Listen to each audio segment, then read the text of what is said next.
fellow audio enthusiasts, welcome once again to Audio Visual Designs. Okay, we're very happy to have you all here today on a Saturday to join us for this official because Jeff's first time is here, official introduction to Ascendo. Okay. Yeah. And later on, we have a little surprise for you, a sort of preview to a new model. Not the launch that we called it earlier, it's like a preview, okay? And that preview is actually the first anywhere in the world. Yeah, so another example, Malaysia boleh. So, let me introduce you once more time. This is Mr. Geoffrey Heinzel. Okay, he's a managing partner in Ascendo Immersive Audio.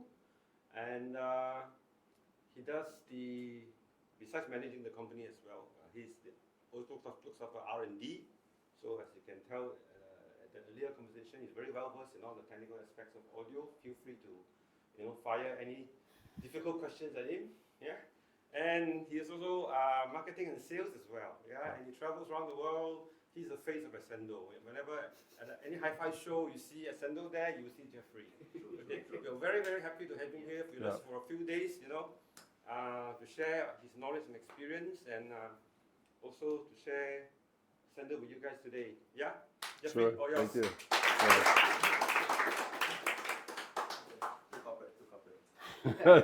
Too early, because everything you will say that. Boo! Anyway, so thank you for having me here. Of course, in Malaysia. Malaysia, is an old known for me because I've been doing business since mid-90s here in Malaysia with some old friends. Just yesterday, I meet up with Peter Rees. I don't know if you know him, but he used to be my distributor for products I sold to him back then. His son actually runs his business now, doing car audio,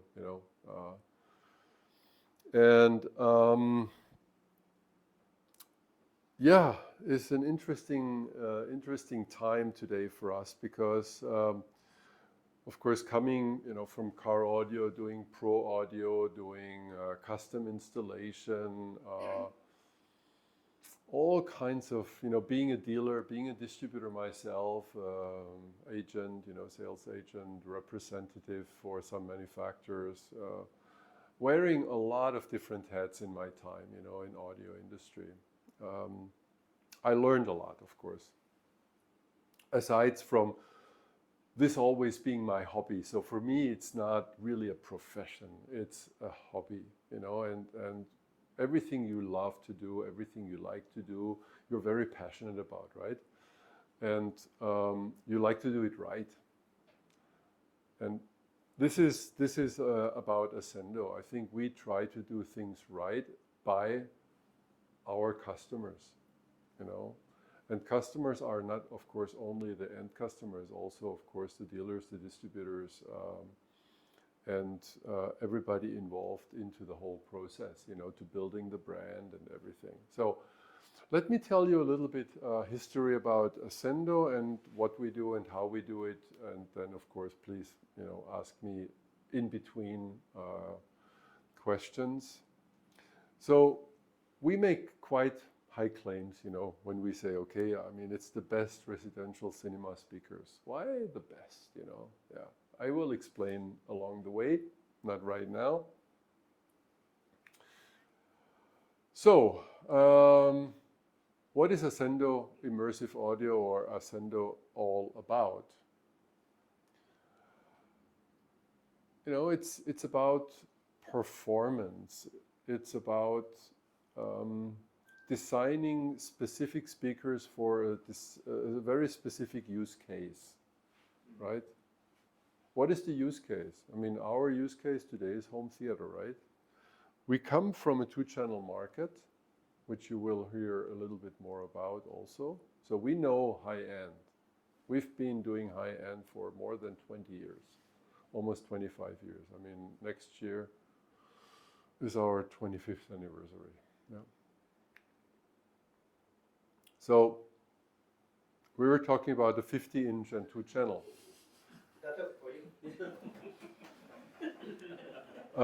Be flying without the box. Okay? Save you free. This image has been taken just a few months ago. I've been at a dealer event in Atlanta, Georgia, in the US, and this dealer has put this loudspeaker set, basically the Black Swans and the 50-inch, into a room that was his reception area, right? So no acoustic treatment whatsoever, right? Except here, there is a little carpet there and there is upholstery and stuff like that. But everything else is just windows and brick and, you know, concrete and all that. So it was an eye-opening experience for everybody that attended this dealer event. It was just an absolute amazing performance. You will see, I don't know if you follow us, but you will see some videos from some people. I mean, the guy, for example, with the dreadlocks, that's the sales manager for Sonus Faber in the US. He had tears in his eyes listening to this speaker. He said he'd never ever heard anything like it. You know, and that's competition. You know, and the guy from Cobas, for example, that runs Cobas US, you know, also. He said, I never heard anything like it before, ever. And that's also a very simple setup here. You see the 50 Black Swans. Then we have here the player. That's just a streaming player, the Trinov. Down here we have two amplifiers, basically one for the woofer and one for the Black Swan full active. Yeah. So it's a very, very lean system, but super high end and super dynamic and just clean and lean and, you know, perfect the way it should be today.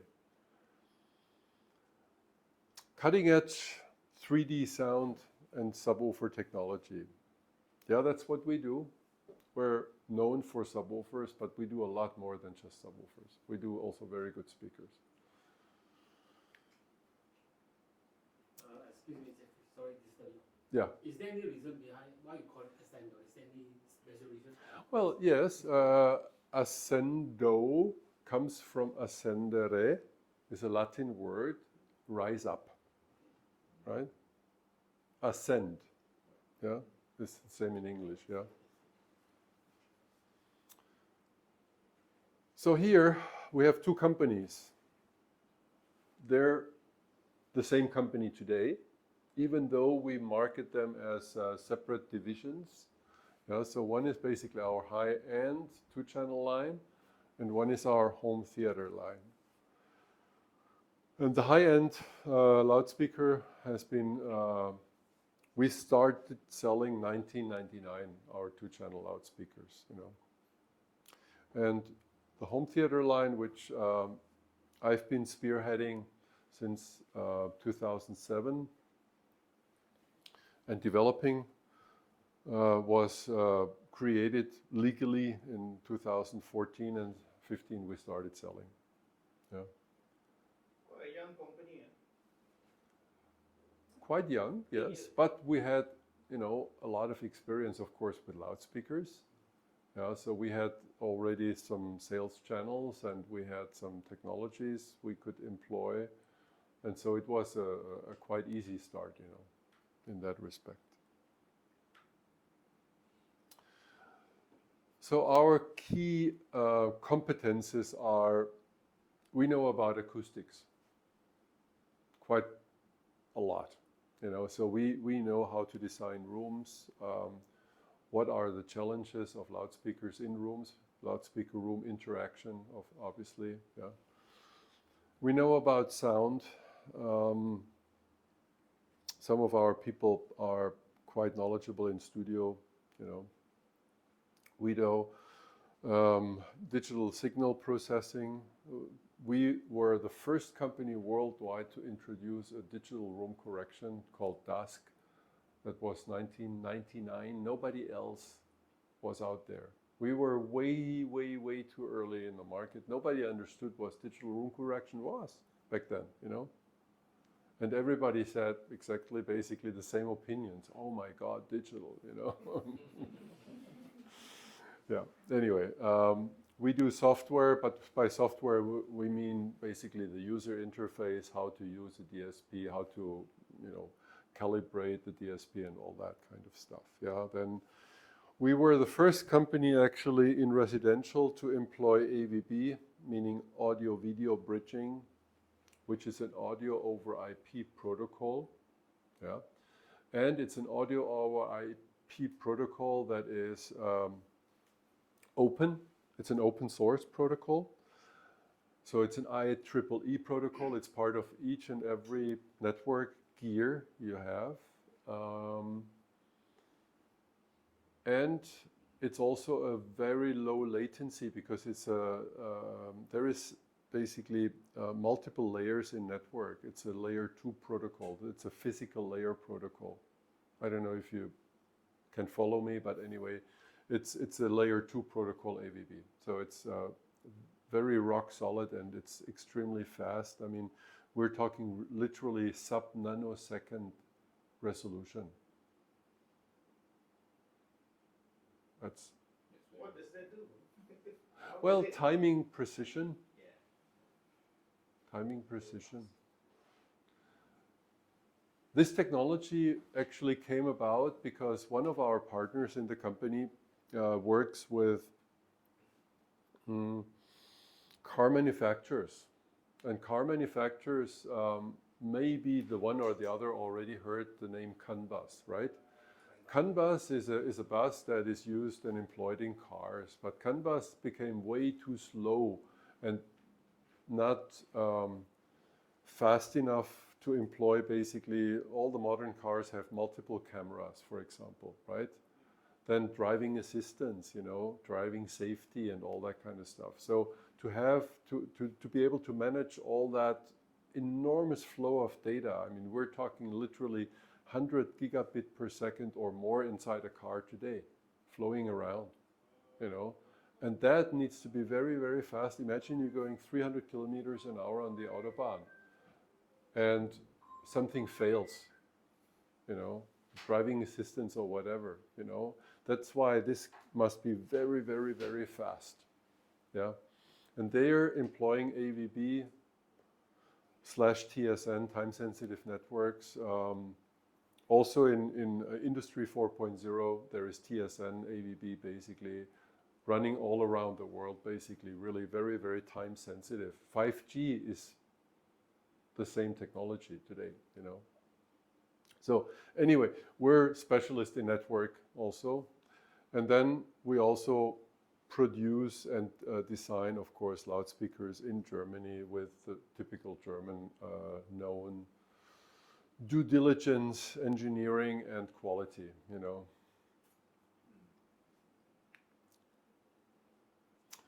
Yeah, well, we are not really good in marketing. That's our biggest weakness. But yet sometimes, we present some product to the press and we receive some awards. Not too many, but again, that's really more up to us not doing our job in approaching, let's say, the press enough, with the material.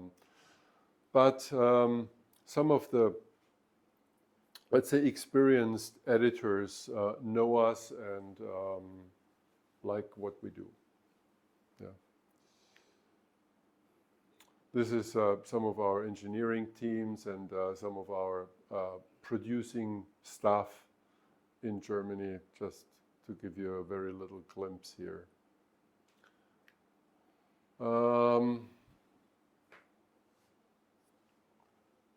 We set out to become the new reference in home theater loudspeakers. And how did we do that? By analyzing what is on the market.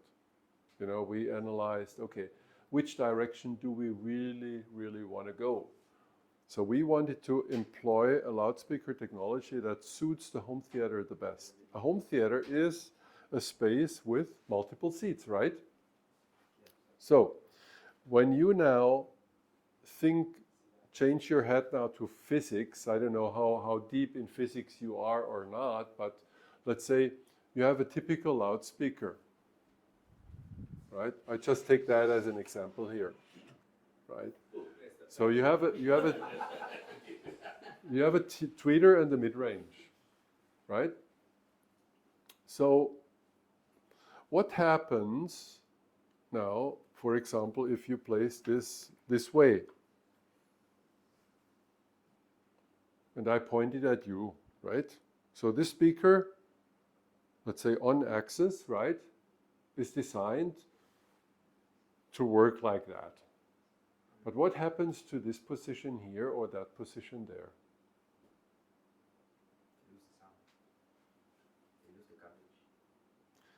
Well, now if you imagine a virtual string attached to the tweeter and to the mid-range, and you pull that string over there, what happens to these two strings? Different length. They're different lengths. Stretches differently. One will either sag and the other one will be intense. And what happens because of that? One will be delayed, one will be faster. Exactly. And what about this direction over there? It will be the opposite. But it also depends on the speed at which it travels. So No, the speed is always in air the same. okay. If inherently the same, then yes, one will definitely be slower. On the other end, it will be inversed. Every frequency travels the same speed in air. Except we're talking PA, when we're talking 500 meters down, you know, then because of air molecules and temperature and humidity, but it's more about damping than traveling speed. The speed is always the same. Yeah. But anyway, correct. So these are inherently anomalies a loudspeaker designer chooses to have. For certain applications, let's say two-channel listening where you have a single sweet spot, or in a studio where you have a single mixing position, this is okay because it's a known position. But for home theater, this is not okay. Why not? Because you have multiple seats. And you pay as a customer for all of these seats. And you want the best sound in all of these seats. Right? So,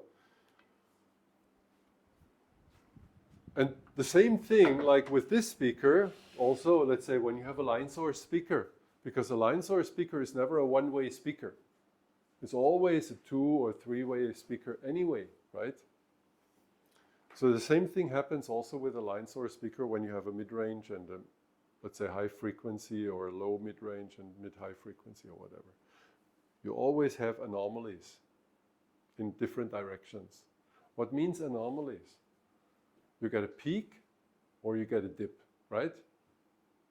So here he hears a peak and he hears a dip. Acceptable to you? No, absolutely not, right? That's not what you want, because I mean you pay money for it. But yet, majority of the loudspeaker manufacturers produce exactly that kind of crappy loudspeaker and sell it for home theater. Just to call it a home theater speaker doesn't mean it's a home theater speaker, because it doesn't work in a home theater environment, right? But when you take a speaker like that, which is a coaxial speaker, it radiates the sound with the same time and the same frequency response in each and every direction, up or down or left or right. Now, we perceive sound not only from the direct sound you hear, but also from the reflected sound. Much more, actually, even. The reflected sound is much more important to the way we perceive space than the direct sound. So when, let's say now, the reflected sound from the floor or from the ceiling sounds different than the direct sound you hear, what happens in your brain?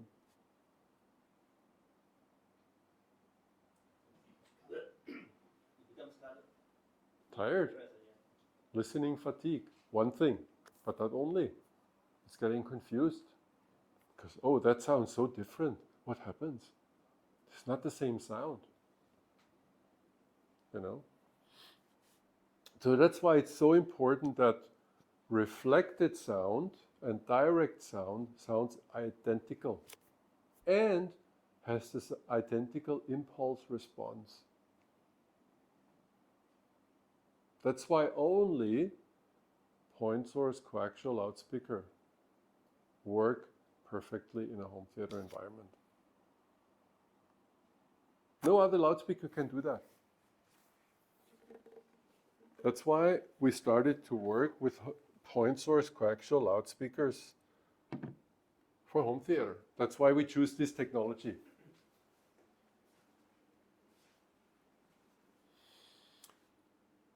Oops. Yeah, so we started to build loudspeakers, like I said, 1999. And this is, for example, in Dubai. This is a loudspeaker, our top of the line still today. It's called System M. And this tweeter here, you see this is on a slide. You can move the tweeter. And we spoke about that before. Depending on your listening position, you can move the tweeter, and we have an Excel sheet tell you exactly how to measure basically the distance from your ear to the loudspeaker and the height from your ear to the floor, and then you can adjust the tweeter to get a perfect impulse response. Right? This is very, very important because it changes the timing relative from the tweeter to the mid-range. So the impulse either from the tweeter in a normal speaker is either too fast or too slow, right? And so it gives a time smear.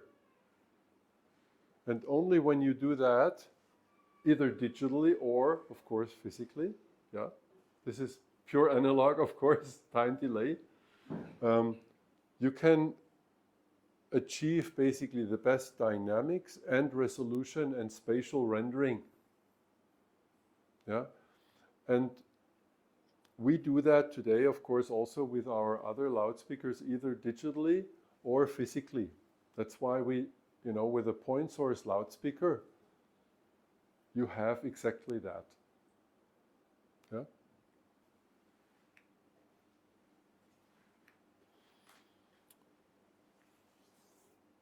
I just skipped that part, where, some of these, very well-known American writers, liked our system.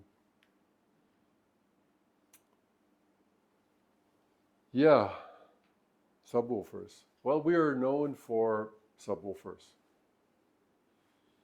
Let me tell you a little bit of story about subwoofers. We started with this little, today considered little subwoofer. It's a 15-inch subwoofer. That was our first model. We started 2015. And we thought, oh my God, we put a kilowatt amplifier in it. How big of an amplifier is that, With this subwoofer, we went to the CDR 2016 with 8 of these subwoofers. We thought, oh my God, how many subwoofers? We must kill it over there, We put these subwoofers in the room because we tried it, of course, at home in Germany in our factory, and oh my God, the performance was amazing, we thought, We had concrete walls, all solid building. So we contained the bass, we pressurized the bass there. But once we came to the US, it was a very, very thin structure, It was literally like 5 millimeter wood. Then there was styrofoam inside, and then there was wood again, 5 centimeters thick. But it was a wall that didn't even exist for bass. Basically the whole bass, evaporated into the big void of the hall. And so we had good bass down to maybe about 30 hertz, but then below that was nothing, because we couldn't pressurize the room. And that gave me a big awakening, and that's how I started to design then much, much bigger subwoofer. So I started to play around with 24-inch subwoofer, and I thought, oh my God, 24 fucking inches, this is insane, And I thought, yeah, after I built it, yeah, it's quite nice, but now it's not, I need more, So I built a 32-inch subwoofer. I thought, it's already getting there, you know? It's getting to the performance I really want to achieve for ultra low frequency output, precision and everything. And so after we introduced the 24 and the 32 inch to the market, I thought, I really want to build a reference piece, you know. I built the 50.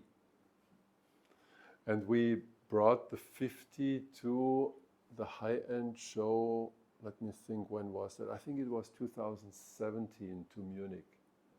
We showed it there. And what happened, we showed a home theater using the 15 inch, but also the 50. And once we played that, there were people coming from 3 floors down and 3 rooms over. Oh, my needle is jumping. I cannot play vinyl anymore. What's going on, you know? Being disturbed, you know? So we knew we did something right. Huh? And not only that, it's not only about having the bass, but also about the precision. So nobody could imagine that a big subwoofer, because everybody says, oh, a big subwoofer is sloppy, is very slow, is the opposite. Guys, it's the opposite. The 50 inch is our fastest woofer.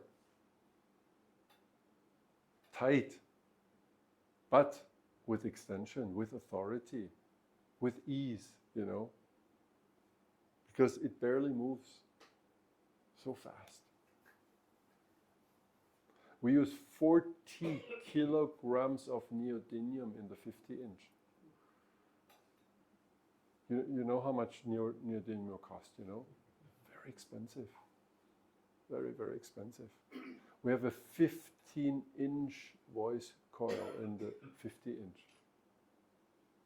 The size of this woofer is the voice coil. Huh? And then you build a year 50 inch. that was 2017, I think we introduced this to the market.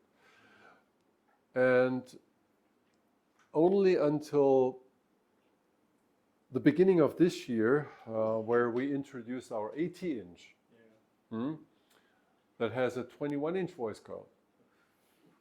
Oh, he is the magnet on that. That's fucking insane, I tell you. Anyway, so we're that kind of crazy company. I'm that kind of crazy guy, you know, that really wants to challenge the status quo, you know, from the market, and really show also others that it can be done differently and it should be done differently, because physics is physics. Yeah, because everybody heard about Fletcher-Munson curve, right? Or equal loudness curve. Yeah, our ear become very insensitive in low frequency, very, very, very insensitive. So you need to basically, literally increase the bass output almost exponentially. But a loudspeaker does the opposite, it rolls off, right? So by having exponentially more output, you need also exponentially more cone area to become efficient in very low frequency. That's exactly the very reason. Physics, right? That's why we do that. And it works.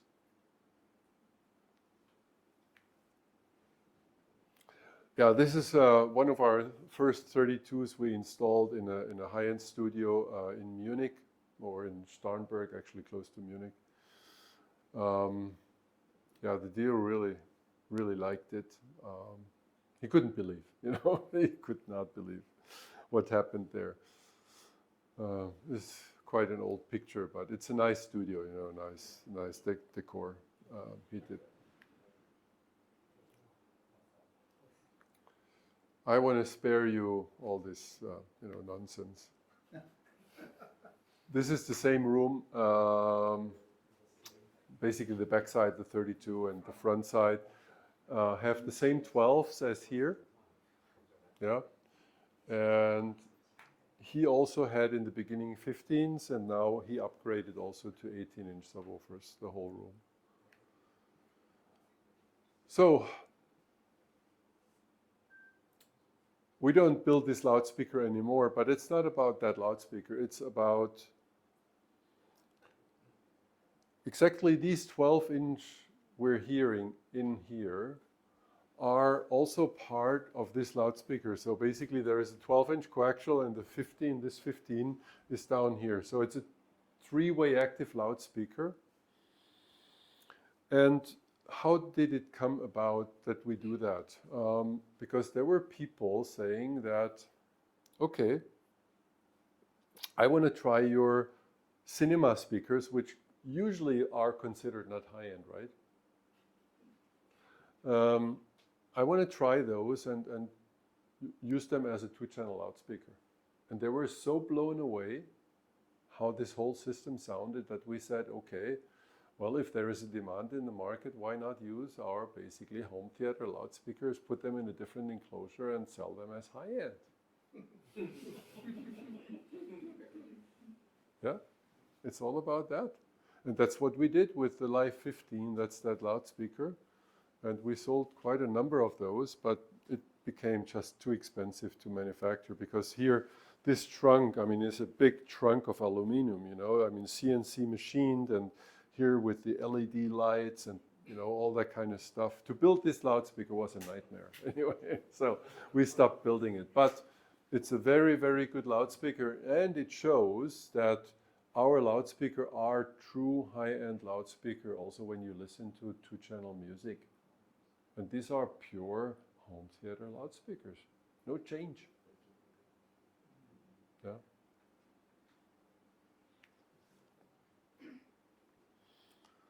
It's you know, just some rooms of some customers. Now,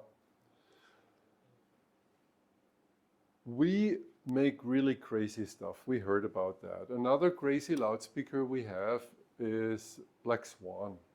The Black Swan is an extremely high resolution loudspeaker with absolutely amazing dynamics. I had never heard any loudspeaker on this planet that has more dynamics than this loudspeaker. Everybody, you know, today everybody likes, you know, like the old retro loudspeaker, let's say Altic Lansing Voice of Theater. Everybody knows that, right? I mean, it's wonderful. And that was also because I like it. The basis of my idea designing this loudspeaker. I used the original Altic Lansing cone paper, but improved the motor. Because today we know a lot more than we knew 40 years ago when Altic Lansing designed the Voice of Theater. So the motor is improved, using the same cone paper because I like the voicing. But also using the better waveguide design today, because we have FEM and BEM modeling, you know, and so I designed a horn that goes down to 250 hertz and goes up to 21K, and only have breakup above 15K. So there is below 15K no breakup, no resonance. That's why it's an asymmetrical horn. Asymmetrical means there is no reflection inside the horn. No reflection means no breakup. So, very audiophile, very high-end loudspeaker. But, of course, designed for home theater. Can reproduce up to 150 dB. Meaning, at 80, 90, 100, 120 dB, no distortion. So you hear a loudspeaker, pure loudspeaker, no distortion. Is it an active speaker? Yeah. It's an active speaker. And the problem with a hi-fi loudspeaker, most of the hi-fi loudspeaker have very low sensitivity. So that means already at the normal listening level, they already run quite hot. Meaning, when you try to reproduce music with dynamics, they already run into clipping, basically the loudspeaker, into limiting the loudspeaker, meaning distortion. Every loudspeaker has this problem of distortion. But if you have a loudspeaker that can do so much more than your ear can, you will never run into this problem. Right? And that's exactly what you hear when you hear, let's say, a black swan. No distortion. It's just pure bliss, you know. You crank it, you look at your SPL meter and you see 125 dB. It doesn't sound like 125 dB. It sounds like maybe 95 or 85 because it's so clean, you know. But yet you have the dynamics. Because the peaks of the dynamics are not clipped, you know. So that's really what I try to do, you know. Build speakers that can reproduce a lot more dynamics than you ever need. Because that will make it sound clean. Yeah. And so this is our philosophy. Point source coaxial, dynamics, good tight bass, musical bass, with extreme extension. Nobody else does that. So this is Ascendo. This is me. Yeah. Yep. Any questions?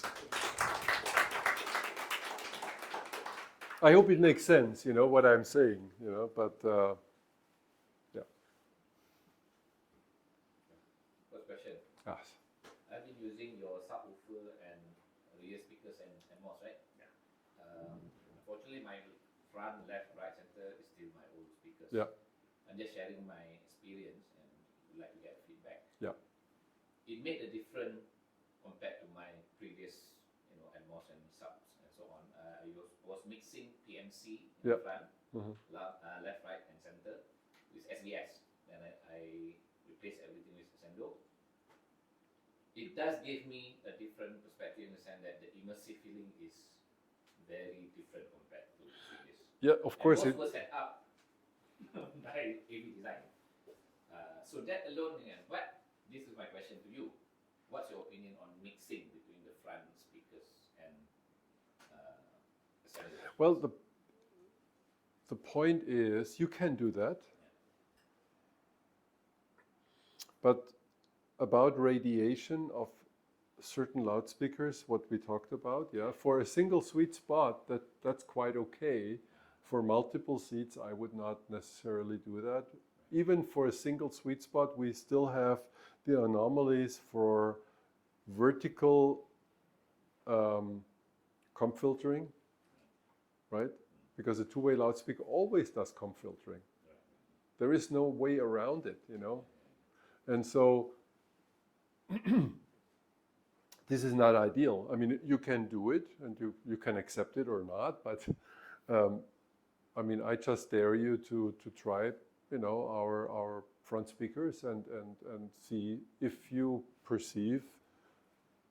It's always, of course, a quite subjective perception. You know, I don't want to tell you now what is right or wrong or whatever, but it's your subjective perception if it's better or not, you know, and then you see. Because it's also about value, you know. I mean, if you look at our loudspeakers, they're not expensive. You know, I mean, this, I don't know now in R&B, but this 10-inch loudspeaker, I mean, this is. No. For the performance, it's not. And also for the size, you know. I mean, a lot of people have size constraints, right? And if you look at the size and the performance, I think there is nothing like it today. Yeah.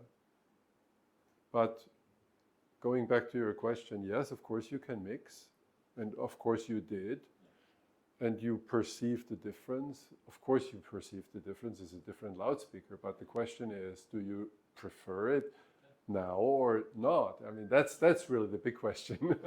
No, true. I mean, the difference in sound, like you said, you change speakers, usually we will notice. But the immersive, the feeling that you are being surrounded by a good, you know, environment, sound environment, that's the part that you get. I mean, previously with the rear speakers and so on, Right. It's there. Yeah. The sound is there. Of course it's But there. the immersiveness was not there. Yeah, but you know why? because the timing was not right. Because the reflection you heard from your room was not right. That's exactly what I'm talking about. When your brain can relax, it's much better because you get also a better immersiveness. The sound dissolves more from the loudspeaker, because what happens when you listen to home theater? Home theater is the way processors work and the way, let's say, immersiveness is produced. Doesn't matter if you have a 5.1, 7.1 or 13.10.10 whatever system, it's always a pair of loudspeaker always creates a phantom image in between them, and each pair of loudspeaker can produce a phantom image. So that means your front left speaker and your rear surround speaker, whatever, can produce a phantom image in your position. And thus, because that's how the whole immersiveness game works. Yeah. So each pair with objects, create a phantom image. And the better this phantom image can be reproduced in your room. And how can that be improved? The improvement is by better impulse response, better phase response, and better dynamics, right? The more clarity and the more the sound dissolves from the speaker and brings you basically the sound bubble. Yeah? So it's all pure physics. Again, if you have a pure point source, which no speaker is, but even a point source is not, but if you have as close to a point source as possible, this is where these processors and the technology of immersive sound, of object-based sound works, you enable this system to work better. Yeah. Thank you. My next question is, I noticed that the line for Ascendo, there are some made in China. Yes. There are some made in Germany. Yes. Okay. What should the customer expect from the China-made Ascendos and the German-made Ascendo? What's the difference in terms of quality? Well, it's quantity. It's a quantity game. I mean, we're quite transparent about it, which other companies are not. I mean, if you take, for example, companies like Dynaudio or KEF or whatever, they're 100% China made, or BMW, they're 100% China made. So even though they have hints to us, they're not copied. So including the drivers, the parts. everything, of course, yeah. And only when I basically give my okay, then we produce these products, right? And that's why also what you hear now with the new product, these are pre-production. Pre-production means, there will be minor changes to the product, just mostly cosmetic, but still, maybe even performance-wise a little bit, but not so much. And this product we're talking about or introducing right now is basically a 16-inch subwoofer, which is a sealed subwoofer. And I'm quite pleased with, because it's also the first time I hear the product,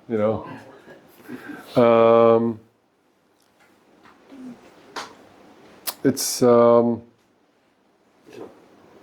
I think product for a similar price point, but my way of designing a woofer is I want precision and I want extension. I want both. I wouldn't accept the one or the other. Of course, with a smaller subwoofer like the 12-inch, we need to make some compromises with extension, but I never give up precision, speed. Because musicality, clarity, detail is what I'm standing for. And I give my name for that, you know. Another question I have is, in our part of the world, humidity is very high. I know. We are looking at maybe 70 to Yeah. 80. So, is the drivers durable, or the surrounds for the drivers, are they able to endure such No high problem. humidity? Yeah, no problem. No problem. Yeah. The driver, No impact to performance, right? There's no impact to performance. no. And I mean, the only thing that I could see maybe being a problem, but so far I have no reported problems, could be the wood, because I mean, wood sometimes takes, you know, and maybe the paint can crack or something like that. But so far, I mean, since 2015, we don't have issues. So I guess we Over don't. in this part of the world, from Asia. Well, I mean, we sell quite a lot in China also. Okay. Yeah, so I mean, China is also quite humid, Yes. the southern part, you know. So we sell to Thailand for many years, also no issues, and so I don't know. Yeah, if I just add to it, in this part of the world, the foam surround Yeah, rocks very fast. Yes. yeah, It's a common occurrence actually for most drivers. yeah. Yeah. But we don't have foam surround except for the very large drivers. But the very large, I mean, these are very thick foam. You know, like it's about, what, 5 millimeter thick or so. It's many layers of foam. And it's also UV protected, basically. So I cannot imagine that this is... And all the other surrounds are either fabric or rubber or centoprene, which is never a problem. I think it's not an issue over here actually. Yeah. So rubber, centoprene, fabric is definitely no issue. With a few drivers, you know, like the 24, the 32, and the 18 shallow, we have foam surrounds. But again, it's many layers of foam, and they're protected. So I think that shouldn't be an issue. But if it's an issue, I mean, then we just accept the warranty claim, you know. Send the crane along. No, we will we will send the driver. Yeah, we need a crane to move it. You drive. Oh, you're strong, huh? Yeah. And usually when the foam is treated, they're pretty lasting, and Yeah. then I think your magic is in the layer. Laminated foams, protected, it has much better stability and protection Yeah. against Yeah. this kind of Yeah, because I think the foam you're talking about is usually for mid-range, for smaller drivers, let's say 5-inch, 4-inch, 6-inch, something like that, you know, where you have issues because it's single layer foam to get a very soft suspension, you know, but we don't use that. Because larger drivers So that is your need trick more strength in order to move that in front. Also straightforward. Why do you emphasize so much on seam subs instead of Ported. potted? Well, we do both. With the ported sub, you have certain benefits, but also, you know, there is no free lunch in audio or in physics, right? So you get certain benefits, but you also get some disadvantages. Ported is the second best to sealed in terms of precision, speed, impulse response, and all that. But when you look what mathematically happens or physically happens to a sealed subwoofer rolls off with a second order filter. So basically 12 dB per octave, right? There is a certain frequency and then it starts rolling off.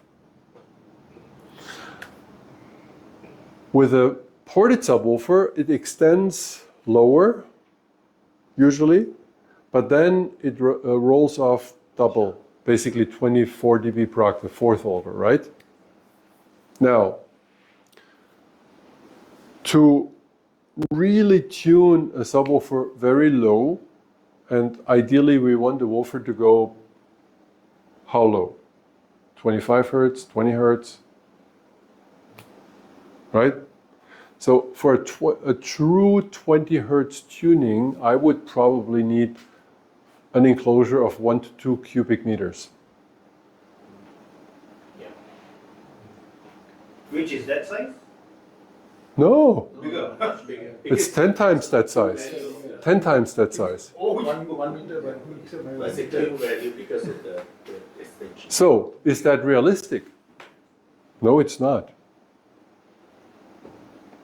And that's the very reason why everybody is using a sealed subwoofer. If you want to go or reach low, even though you roll off, there is a law, it's called Hofmann's iron law.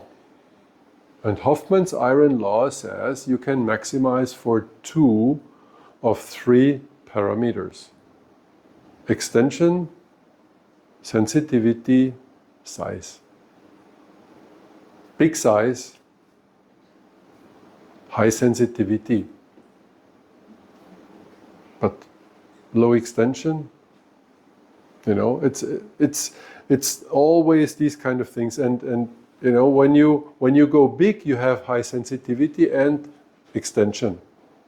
Yeah, but normally nobody wants to go that big, because big means really big.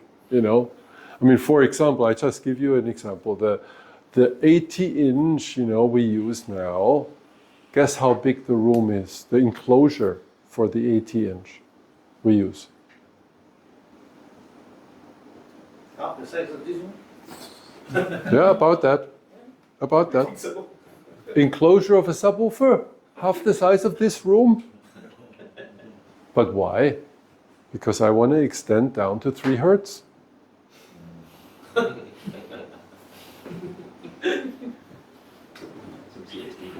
Physics is physics, guys. So, coming back to the question, you know, that's the very reason, you know, in a sealed enclosure, I can do that. I can extend low, and we have a lot of power today. So power is really not a problem. I mean, we have power amplifier with 20 kilowatts to drive a single subwoofer. And that's for residential guys, that's not for PA. But why? Because extension of frequency means we need to increase, again, almost exponentially the low frequencies, remember? So equalize the very low end. Because our ears are so insensitive, right? So let's say you play a normal signal at 100 dB, 100 hertz, yeah? So from 50 hertz down, you need to have basically a frequency response looking like that almost to perceive the same volume. Yeah? And you can only do that with a sealed enclosure. Otherwise, you know, I mean, there is some tricks to do it this and that and that and that, and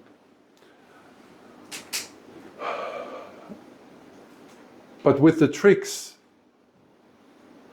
in the enclosure design, let's say tapered horn, you introduce time smear. So that if you measure the impulse response of a speaker like that, it looks like very bad, you know. If you measure a sealed enclosure, it's like, you know, like that, very, very fast. So it's, again, no free lunch in physics or in audio. Yeah. Even though marketing wants you to believe it, but it's not.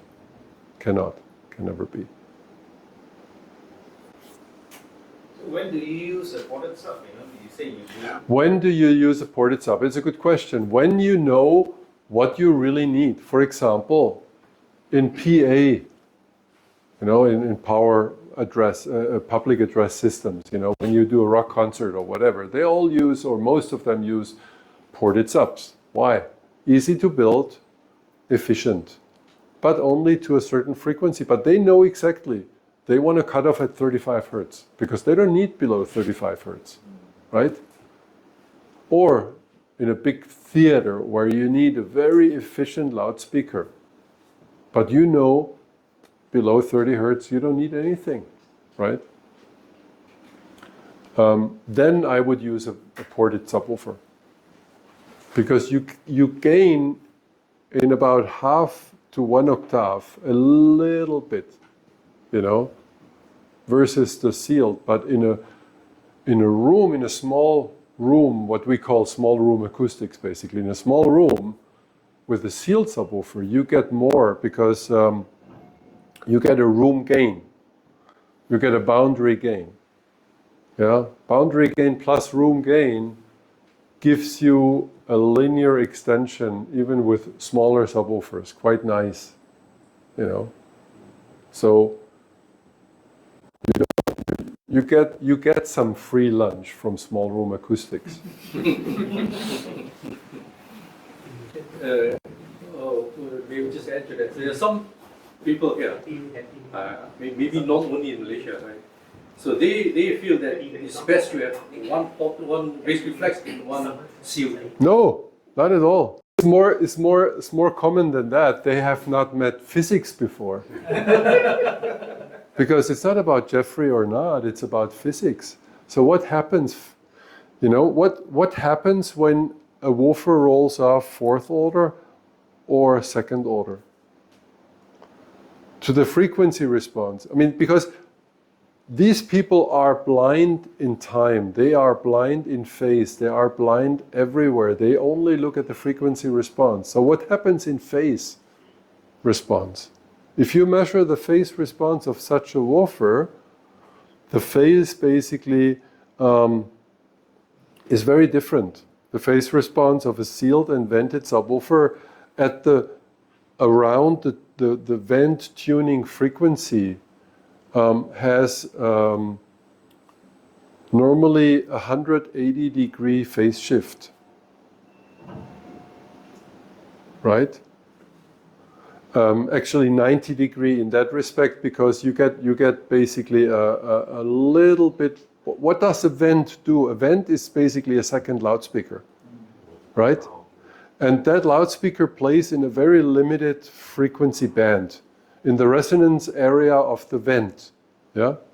And so, let's say you tune a subwoofer to 25 hertz. So you get an extension to maybe 23, 22 hertz, and then it really rolls off. And in this frequency around this 25 hertz tuning, maybe up to 50 hertz, you get a summation between the woofer energy and the vent energy, right? But the port, the second loudspeaker, right, has a phase shift. And the phase shift now interacts with the second subwoofer that is sealed. And the phase shifts even more the lower the frequency. So that means what they try to achieve, they do the opposite. They get complete cancellation. So what they try to achieve, exactly the opposite is happening. They get complete cancellation. Instead of using two sealed or two vented, where they would have the benefit of complete phase alignment, you know, they destroy their base. Wonderful, great, well done, you know. Yeah, that's really what is happening physically.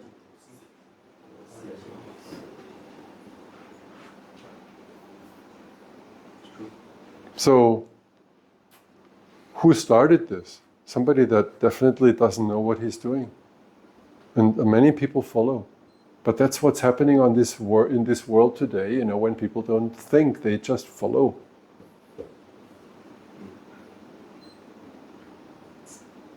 And this is common knowledge, everybody knows that. I mean, there is so many forums and blogs and whatever you can read about this. There is knowledgeable people out there that say the same thing as I do, because it's physics, you know, it's not rocket science, you know, it's very simple stuff, you know. But there are actually manufacturers building and selling speakers for. Oh, I know. Yeah. I know. This is the crazy part, you know. Even some companies say, oh, you can combine, you know, you use my 15 in the front and my 8 in the back, because I mean that's all you can fit. Bullshit. You cannot, because the phase response is a completely different one from an 8-inch or a 15-inch woofer, you know. Cannot. So would you say that we should utilize the same design? Only and always the same model. Same design. Same model. Same model. Even some people change the crossover. What happens? You change the phase. When you change the phase, what happens? You get cancellation. So even the same subwoofer using a different crossover setting, you kill. Don't do that. Not ever. So you have an 8-inch here, you have an 8-inch there, and the same crossover. Right? Must. Must. No different setting.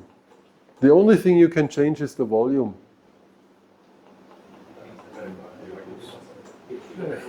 Learning a lot of things today. That's what he is called. Hey, knowledge. Looks like a lot of maybe gurus are not gurus. Two subs are in two different acoustic space. What do you mean? If let's say maybe the sub is in a very maybe smaller enclosure, like maybe it's closer to wall, the other sub is maybe have a long, even more elongated wall. It's like kind of not a parallel wall between them. It's That two doesn't acoustic matter. space. That doesn't matter. As long as the same sub, it has the same setting, and you do a good job in aligning them, meaning having a DSP and doing the time alignment between them, you know, then you're fine. It's just that whenever you put it into a boundary space, it enhances some of the lower notes. Yeah, The boundary but reinforcement. it doesn't change the phase of the woofer. You just get more volume out of your. That's why the DSP is there to actually rectify all of this. Yeah. And always use woofers in couples, because you increase the consistency of bass in your room. You know, you have more consistent bass. One subwoofer is the worst. Always use 2 subwoofers. Let's say diagonal in your room. Diagonally, is that the best? Diagonal, or, you know, 2 in the front, or, you know, 4. Or, you know, I mean, some people prefer mid position, side wall, mid position, front back wall. Can also, you know, but you lose a lot of energy doing that. But you gain precision. Also, what really works well, you put your woofer in quarter position. Quarter position is basically the null. So here you have absolutely no room mode. When you put your woofer in quarter position, 3/4 position, you have no room gain, but you also have no room mode. No first mode. The second and third and fourth mode you have. So that means you need to put your woofer in 3/4, 1/4, 1/4, 3/4. So because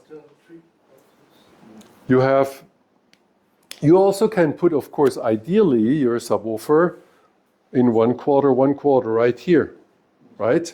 Because when you put your woofer right here, you neither have a length mode nor a width mode. But you have no boundary reinforcement. You have you gain no energy, but you have a very clean bass. So now point. Sorry? So now point is deconstructing the positions. Yeah. But who would want to put the subwoofer in the middle of the room? Anyway, so there is many ways to skin a cat, you know. Yes. You better know all of them. You've just described all that I know.